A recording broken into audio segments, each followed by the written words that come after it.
everybody, I'm Bree the Plant Lady, checking in with a chilly weekly garden tour.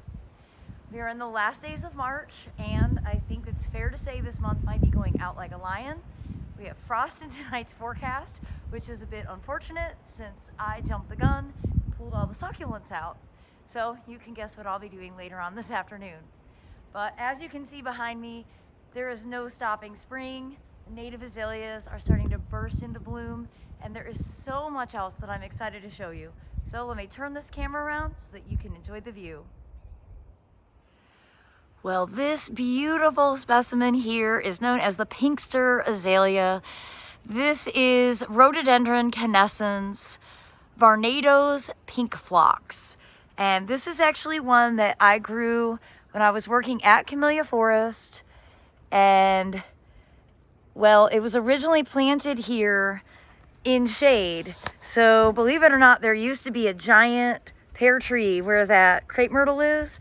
And when this got planted, this was actually a full shade border. But when the pear came out, thankfully, the deciduous azalea just really was well established enough, and it's taken off. And of course, it's the reason that I felt confident about putting more deciduous native azaleas in full sun, which proved me wrong last year in the native border. So establishment is really the critical component. They will grow in full sun if you get them established in shade, but not the opposite. But this is one of my favorite plants. It's super fragrant. Usually it's blooming for my birthday, which is still a few weeks out. Everything this year is quite early. And of course, everything looks amazing against the Carolina blue sky. Well, as you can see in this bed, we've got lots of blueberries that are in full flower. And well, the cottage garden mixes are growing really well. Last week in my cottage garden video, I accidentally had my selfie stick plugged in when I was explaining these back borders. So I'm gonna make a new video today that we'll post tomorrow, showing you up close and personal what the status of all these cottage gardens are. And you can see over here on the other side, these poor fava beans, they might need to be covered tonight because they're super tender, and you can see they're curling from the cold. And I am definitely not willing to sacrifice the fava beans just because the weather is stupid. So I'm not exactly sure how I'll do that, but I think I'm gonna end up doing something. Oh, spring, it's a fickle, fickle season. Well, you can see there's one side that is full of arugula. Looks great. I'll definitely not make this mistake again. And so one type of spicy greens mix on one side of the pool and a different on the other, because it's absolutely driving me crazy that they don't match. But I am really pleased with the density of everything. And again, I'm gonna do an up close video showing you everything that's growing in the ground plane of these cottage gardens. So that'll be a separate video. I did want to show you that I jumped the gun. I knew I was, but I couldn't help it. I pulled out all the succulents, and they already look so much better having water. Like, hopefully you watched the video, but if you saw what this Balbini looked like when I pulled it out of the shed compared to now since it's been watered, it's like already a huge transformation. But because we are gonna be in the low 30s tonight, all these are gonna go back into the shed. Luckily, I've got a crew coming for lunch, and I'm gonna make everybody help me pull all the tender plants back inside. I think that's fair, right? If you come here for a meal, you can expect to be put to work, and I'm definitely going to be employing that strategy today. Now, more blueberries are blooming. This is fairly normal, and low 30s for blueberry flowers isn't going to be an issue. Low 20s and certainly teens would be a massive problem. Thankfully, that's not what we have in the forecast, and hopefully, fingers crossed, we won't. I'm still tormented by the 2007 Easter freeze, where we went to 18 degrees on April 22nd, and it killed massive amounts of plants. I was working in wholesale nursery production then, and it was devastating. We lost you know, tens of thousands of dollars of dogwoods and redbuds and things. It was terrible. And so horticulturalists, we usually have pretty long memories for weather systems, and every spring that's always top of my mind. But I'm pleased to see that these blueberries are hanging on at least for another season. I've lost most of the blueberries along this border because I've had a rise in my pH caused by groundwater. So here we're typically on the acid side of neutral. Lately, the last few years, we've had a lot of moisture in the winter. The ground has been saturated. That's actually raised my pH. And I've just sort of decided that from here on out, I'll probably just plant blueberries in containers because I have better control over managing the pH. I really don't have much control over managing the ground pH when it's influenced by water. It's just something that's a little bit bigger than what I can actually take on with strategically using substrates and acidifier.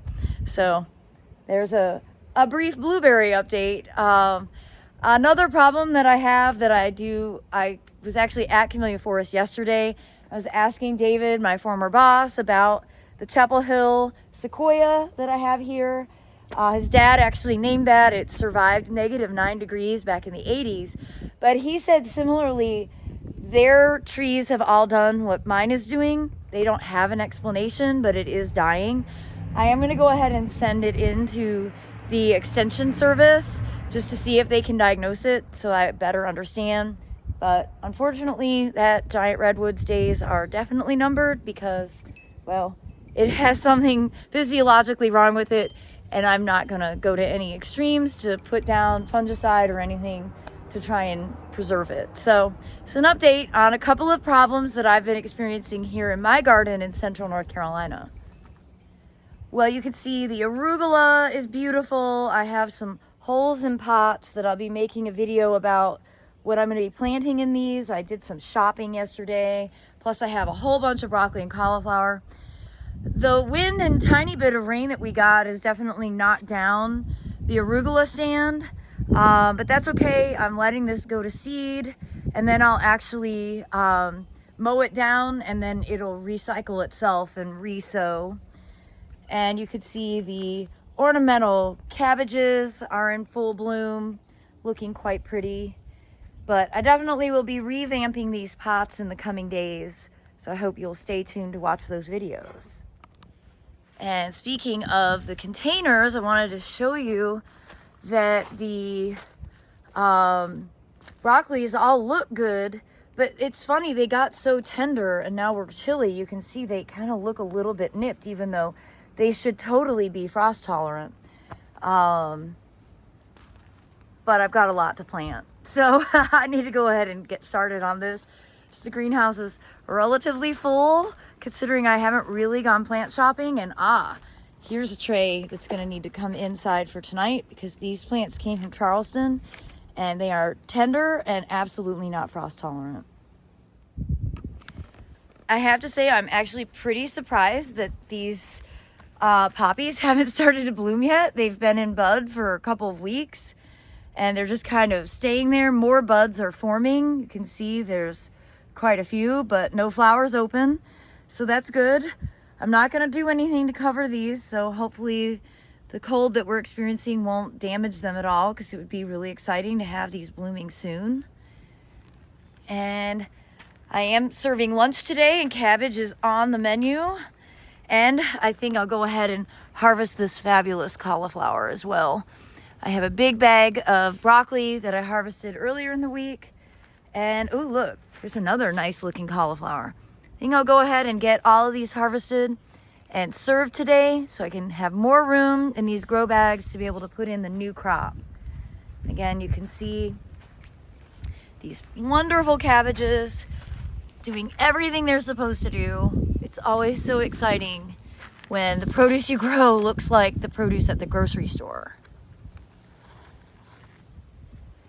Well, the light today is so beautiful.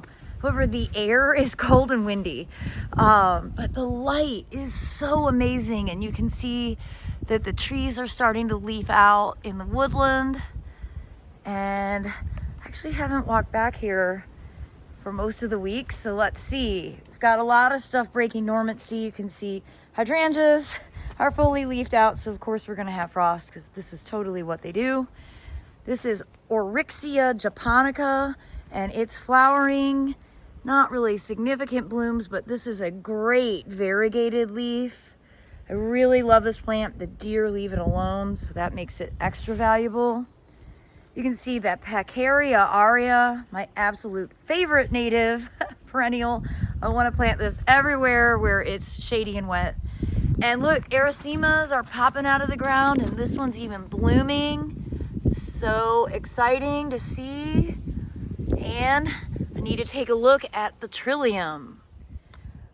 Well, there's a ton of weeds, but ignore those. And oh, look at all these.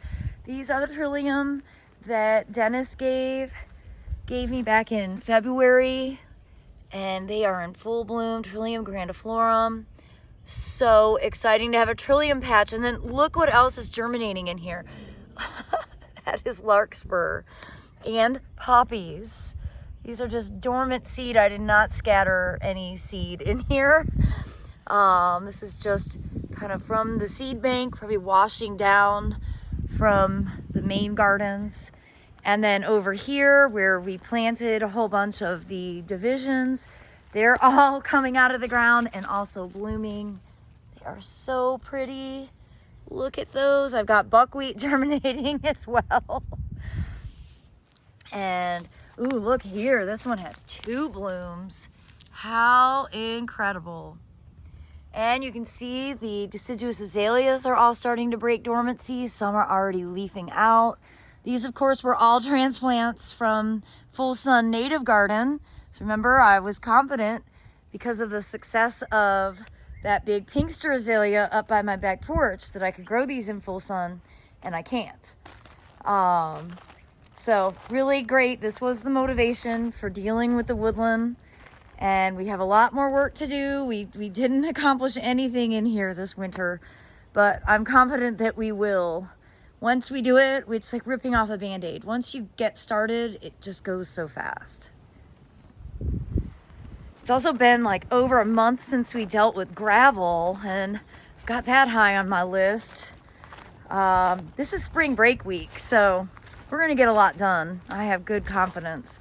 I really wanted to come over here and show you this rhododendron. So, you know, I planted rhododendron along this, trying to be a good neighbor.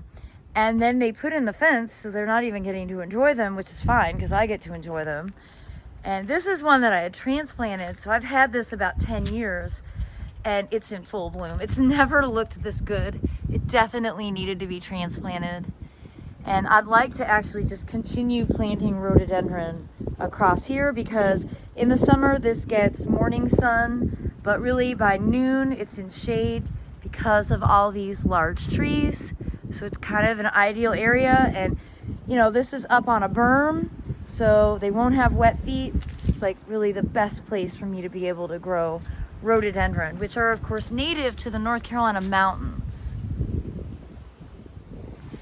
Well, you can see the barley is doing great.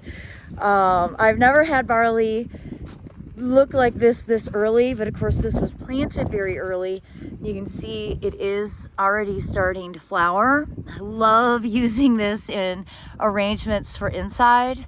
It's just, I think, one of the most beautiful plants that you can grow. And everything along these borders is growing well. The cold has definitely done its work on those nasturtiums, but they're coming back. We'll see how they look after tonight. But I am pleased to see pretty good ground plane coverage, and Aiden and I did fill in with buckwheat and crimson clover this week. So that'll be germinating soon to fill in any open spaces. And it's incredible. The Ceranthe, which I've never successfully grown, it's not heat tolerant. I sowed this seed, I think, in October with very low expectations, and I just love it so much. I'm gonna probably go ahead and bring some in for cut flower arrangements just because I'm not sure how it's gonna do with tonight's temperatures. I'm not gonna cut it all, but I'm gonna cut some just to make sure that I get to fully enjoy it. And you can see this cottage border here has really jumped. There's lots of elongation on the larkspur. I don't recall ever having larkspur this advanced this early, so it'll be anybody's guess when the cottage borders actually really start to show off. But I'm feeling confident that they'll still look nice for the spring open garden, which is Saturday, May 11th. And in this border here, the daikon radish is really taking center stage, and I love these blooms so much. The fact that it's doing double duty by really impacting and improving the soil. And you can see it's just kind of beautiful. First round of cottage garden display starting to happen now because of the daikon radish. And I'm enjoying these beautiful magnolia flowers now because it's quite likely that they will look like dirty Kleenex tomorrow. But that's what happens in the spring season. It's always a gamble. And here in North Carolina, we get warm and things really get activated, and then we get cold. And you shouldn't really ever be surprised, and that's one of the reasons that it's important just go out into your garden and enjoy it every moment, because those moments don't last forever. And this is certainly a special sight to behold. Well, I mentioned that I went plant shopping yesterday, and I hit up my old stomping ground, Camellia Forest. I got just 4 Camellia sasanqua. They have a ton of great native woodies that are really big. They would not fit in my Prius, so I already had it full of plants from shopping at Piedmont Feed. But I will be going back. I'll make a video of all the things I'm going to buy from there. Here is some of what I purchased at Piedmont Feed, primarily natives. I was really quite focused on getting some more stuff that'll be interesting in the native borders. I wanted to get some yucca. This was the only yucca I could find. Filamentosa color guard.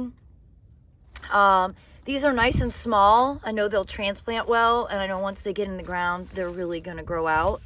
I was really excited to find Zizia. Had a hard time sourcing this, so really, really happy to find that. And of course, the American Beauties native plant line is great. And here is an Origeron. I couldn't resist it in full sun or in full bloom. I'm definitely going to put this in the woods. To be honest, I think the Zizia will be better in the woods, as will this iris, which is a really beautiful one. This is Purple Flame, selected by my good friend Steve Castorani, who actually is the person who created the native plant American Beauties line. I also got a Lonicera that I'm excited about, native sempervirens, and one more Salvia gregii, just because I can't pass them up. Across the front here, you can see these pots are looking nice, and got some tulips that are ready to open. I also bought some tender annuals that need to come inside. Because of my trip to South Africa, I'm really motivated to grow more plumbago, so I went ahead and got a tray. And then because of this, it's this time of year, you know, late March, these nemesias will absolutely not work. And actually, am I even calling them the right plant? It is, yeah, nemesia. They won't make it through the summer. They don't. They're not heat and humidity tolerant, but they're really nice for right now in this kind of in-between season. So these are some of the plants that I'm going to be putting into the containers just to jazz them up, knowing that realistically, by the end of May, they'll be melted, and it won't matter because by the end of May, I'm replanting for summer. All right, no blooms yet, nothing open, but a lot of flower buds. And I'm gonna come in here on the back side, kind of try and give you an up-close view of all the flower buds that are forming. This is definitely not my goal to have this many bachelor buttons, and well, you know, we'll do better next year. That's all I can say. At least we've got some good diversity over here on this side. For the majority of this bed, it's just dominated by one species, and that's not what I'm ever aiming for, but it'll be pretty. And, well, like I said, we'll aim for better next year. I did buy fertilizer, everybody. So get ready for a fertilizer video. They had plant tone, and I like the size bag, and so I'll be putting that out in mass. And, well, you can see that the wave border is doing pretty well. I still need to keep up watering it because a ½ inch of rain isn't going to last for very long. The green clumps are really starting to take off, and we can see the one delphinium that the deer didn't eat is starting to bloom. So pretty. I'm not over the moon with this year's wave. I think I do prefer it to be all one species of grain, kind of a monoculture. This just isn't hitting on all cylinders as far as I'm concerned, but it was a great experiment and a good learning, really a good learning experience more than anything. So I'll be rethinking what I do out here for the future, and maybe it'll prove me wrong in a month's time. But right now, I'm actually pretty disappointed with how it looks. Well, the muley grass that we burned is coming back. I'm really pleased to see that. The Phlox subulata is doing its thing, and the native borders are slowly but surely coming back to life. I will do a video over here later in the week when the Airbnb isn't occupied. I don't want to be that weirdo who makes the guests feel uncomfortable, but I did want to come over here and show you that the Viburnum macrocephalum, the snowball viburnum, has started to flower. And look at how amazing it looks with that blue sky behind it. It's just extraordinary, and again, at least several weeks ahead of what I would consider to be normal. But a joy to behold. And that sky, gosh, the sky today is so amazing. I just wish it was 15 degrees warmer. Well, everybody, I hope you enjoyed this week's weekly garden tour. I'm gonna go inside because it's really cold and I think I need gloves. But I look forward to sharing more updates, and I do hope that you'll subscribe so that you stay in the loop and see all of the things that we are doing in the garden this spring. Thanks so much for watching.